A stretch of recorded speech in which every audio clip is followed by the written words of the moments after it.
Narito na naman tayo para sa isang napaka-sweet at nakakakilig na love story nila Kalingap Edu at Ate Viancy. Tulad mo ay aking makilala at kung ano ako'y tanggap mo na.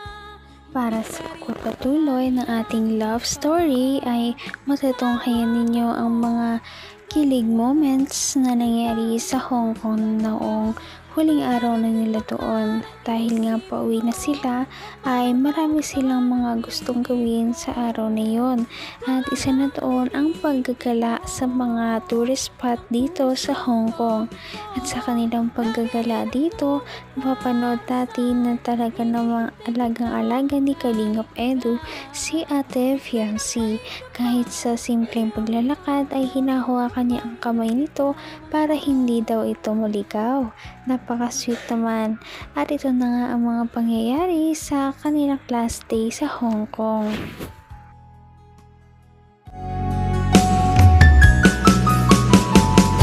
Ang nice ko Tama na yung decision ko, hindi ako nag-jacket. Sabi na pinainit na daw. Baka lakot na pa. Ano to? Mamaya, mas malamig yan kasi. Mas mahangin. Sabi naman tayo, may prepare ko eh. Lamig, lamig. Lamig pa na dito. Nakating ka lang pati. Ikaw na.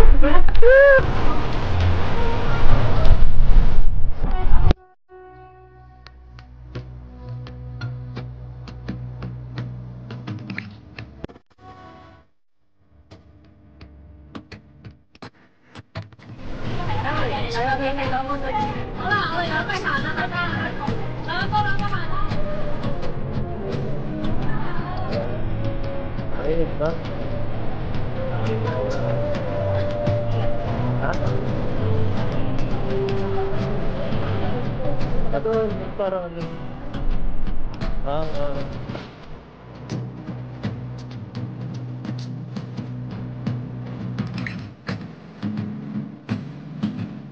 So ayun mga kalingap, kompleto na po kami at papasok na po kami dito. Grabe, excited na po kami lahat. Medyo pricey lang talaga, pero okay lang kasi ang pera naman po ay kaya nating bawiin, ano? Pero itong memories, itong kung ano ako'y tanggap mo na. Hindi ka rin nag-alala. Medyo nakakalungkot nga dahil sa pagpunta nila doon ay meron din talagang time na kailangan na nilang umuwi. Kaya naman nakakalungkot dahil tapos na rin ang kanilang pagpunta dito sa Hong Kong. Ngunit bago sila umuwi, syempre kailangan ay malubos-lubos na nilang pagpunta nila doon. kaya nating bawiin, ano? Pero itong memories, itong experience po ay mahirap na. Di natin alam kung kailan tayo ulit pupunta dito, no? Kaya yun, sulitin na po natin. Wow! Woo! Thank you guys! Wow! Bye-bye! Yan, dito na tayo! Te, i-compare mo sa dolphin mo.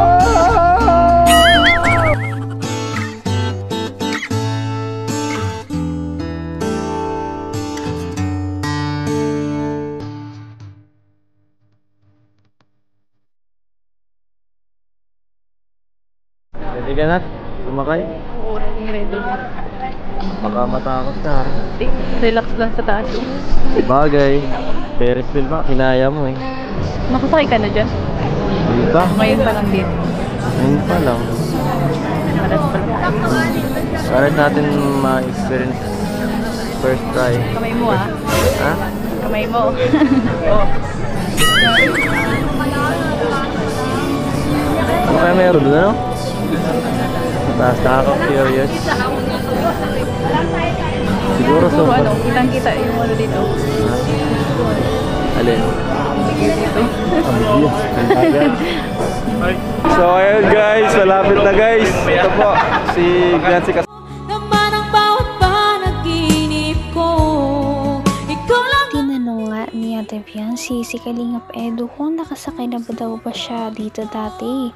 Sabi naman ni Kalingap Edu na hindi pa daw niya yun nasasakyan. Ngayon ang kanyang first time na sumakay dito na nandito sila sa Hong Kong, kaya natuwa din naman si Ate Fianchy dahil first time nilang dalawa ito. Punon, saka mga building talaga yung dinaanan. Ayan guys, si Kuya Bal guys, so, tinaguan kami, ayaw kasi ayaw sumakay. Let's go na! Asay kami dyan guys, oh! Asay kami dyan! Excited na ako! Dok! Dok! Nakainom ka maintenance? Oo. Ayun, nakainom. Dito na lang kita. Bumutla na ako! Ano Dok? Nabumutla na ako! Ayaw ko na! Hello? Grabe, di nakasama si Eds guys. Kakakalungkot. Pambihira. Magpahiwalay sila guys.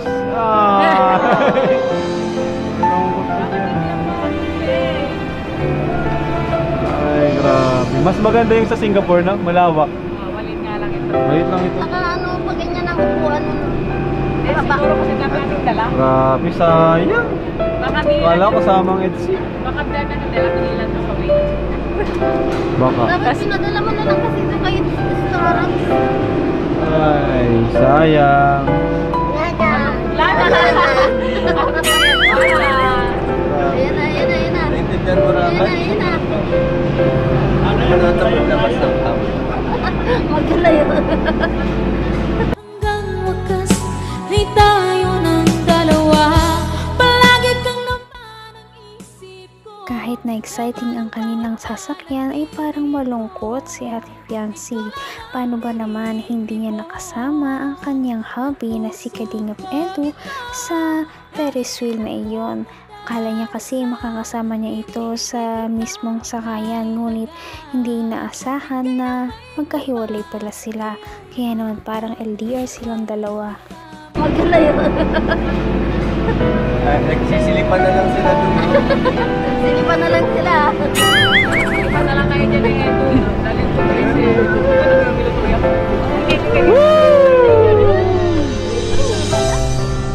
Mas malakas ang tato na yung laban. Wow, wala si Eds. Sabi ko si Aning daw eh. Binilang si Rabay sa tingin ko. Mas natakot ako dito. Hindi, nakakatakot din ito. Natakot ako dito. Kasi oh. Parang ang sikip. Parang Parang ang ano, basta. Parang kaya to, tignan mo yan. Oh. Ayoko lang tingnan eh, nangingilong ka. Ganahin mo na kakawin ang tumingin pag dito sa baba. Kirabe na lang ako matingin. Pwede. Ang taas. May OMG. hagdan dyan, oh. May hagdan, oh. OMG. Parang bawal yan. OMG. Alam mo yan si Kaya pa. Nakangilo? Ito.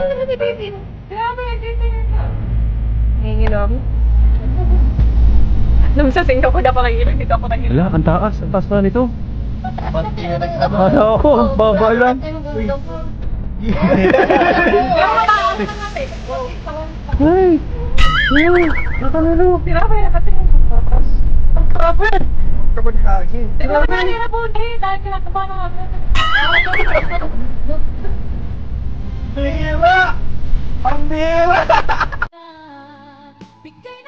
Sayang naman at hindi magkatabi si Kalingap Edu at Ate Fianchy sa Ferris wheel na ito. Sana nga may susunod pa. At dito nga sa kanilang pagsakay na ito ay sobrang natuwa si Ate Fianchy at ang buong Kalingap team kahit na medyo nakakatakot. Huwag kayong mag-alala dahil may susunod pa yan sa ating susunod na video. Napaka-sweet talaga nila at napakabait ng tambalang ito kaya maraming sumusuporta. Kaya naman sana ipatuloy natin silang suportahan at mahalin si Fianchy, si Kalingap Edu at ang Kalingap team. Yun lamang at maraming salamat sa panonood. Abangan natin kung magkakatuluyan ba talaga si Kalingap Edu at Fianchy.